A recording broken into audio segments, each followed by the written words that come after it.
Gossaigaon BEd फरायसालिमायाव stress मेनेजमेन्टनि सायाव national कनफारेन्सनि गेजेरजों हाबाफारि बानजायदों। गसाइगावनि खुंथायारि मिरुनि साखाथियाव थानाय गसाइगाव बिएड फरायसालिमायाव खुंफुंदों। स्ट्रेस मेनेजमेन्टनि सायाव नेशनेल कनफारेन्सनि हाबाफारिया मेहेरगोनाङै जाफुंसारो।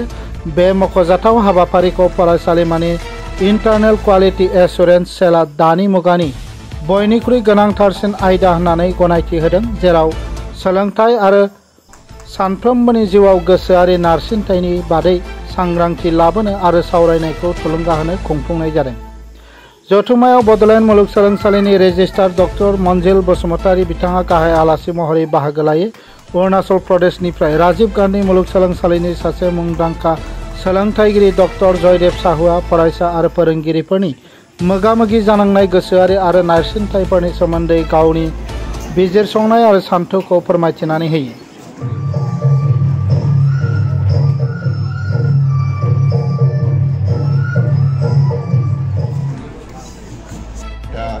Officers Training Academy, Nagpur.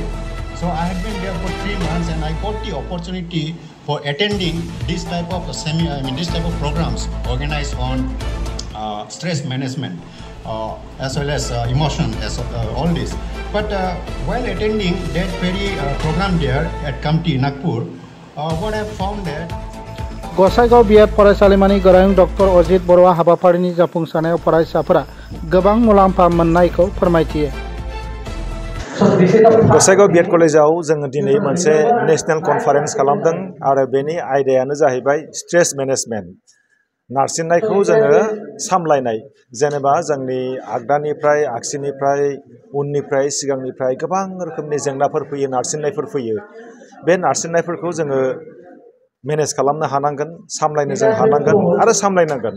सामलायोब्लासो जोङो मोजाङै थांनानै थानो हागोन। दा जोंनि जिउआव नुजाथिनाय माखासे जेंनाफोरखौ जोङो बोरै सामलायनो हानो, बोरै इफेक्टिभलि जों मेनेज खालामनो हानो, जोंनि रागाखौ, जोंनि गिनायखौ, जोंनि लाजिनायखौ, जोंनि गोसो बायनायखौ जों बोरै दबथायनो, बेफोरनि थांखिजोंनो जों दिनै मोनसे नेशनेल लेभेलनि कनफारेन्स खालामदों। बे हाबाफारियाव इनागुरेल सेसनाव गाहाय आलासि महरै बड'लेण्ड इउनिभारसिटिनि मानगोनां academic registrar doctor Manjil Basumatary sir बिथाङा फैनानै मोजां बिबुंथि होलांदों आरो लोगोसे अरुणाचल प्रदेशनि राजीव गान्धी इउनिभारसिटिनि प्रफेसार जयादेवा साहु बिथाङा फैदों रिसार्च पार्सन हिसाबै। गुवाहाटी इउनिभारसिटिनि सासे रिटायार्ड प्रफेसार डिपार्टमेन्ट अफ एजुकेशननि नीलिमा भगवती मेडाम बिथांमोनहा सानैजों रिसार्च पार्सन हिसाबै बेयाव बाहागो लाफैदों आरो बिथांमोननि गियानखौ जोङो बयबो बेयाव मोननो हागोन होननानै जों मिजिंथिदों आरो बेयाव बाहागो लाफैनाय साफ्रोमबो फरायसुलिफ्रा थुलुंगाखांगोन होननानै आङो मिजिंथिदों।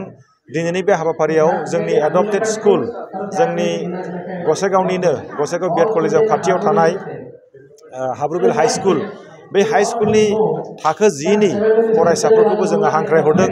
बिथांमोनहा 25 जननिबो बारा बेयाव फैदों आरो फोरोंगिरि फैदों।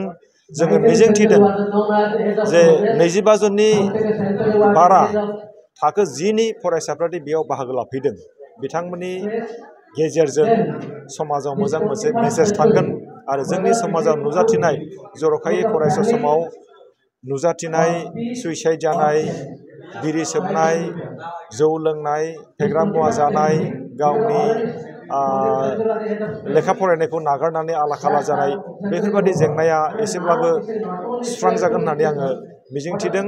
जों थारैनो गोजोननाय मोनदों दिनैनि बे हाबाफारियाव गुबुन गुबुन फरायसालिमानिफ्राय, गुबुन गुबुन फरायसालिनिफ्राय रिसोर्स पार्सन हिसाबै, बाहागो लागिरि हिसाबै बेयाव फैदों आरो गोबां रिसोर्स पार्सन बिथांमोनहा बेयाव दिनै पेपार प्रेजेन्टेसन होगोन। आङो बेखौनो हप खालामदों जे दिनैनि बे कनफारेन्सनि गेजेरजों जों मोनसे कनक्रिट आइडियाखौ जों मोननो हागोन। जोंनि जिउआव फैनाय स्ट्रेसखौ जोङो बोरै जोङो मेनेज खालामनो हागोन, बेनि सायाव आंहा मोनसे फोथायनाय दङ आरो लोगोसे आङो साबायखर बावगोन गसाइगाव ओनसोलनि मेडिया पार्सन बिथांमोनहा लोब फैनानै बेयाव बाहागो लाफैदों। आं जोबोरै गोजोननाय मोनदों आरो नोंथांमोननि चेनेलनि गेजेरजों जोंनि समाजाव मोनसे मोजां मेसेज थांगोन होननानै आङो मिजिंथिदों। गसाइगावनिफ्राय दानसोरां बसुमतारीनि रिपर्ट, NBT लाइभ।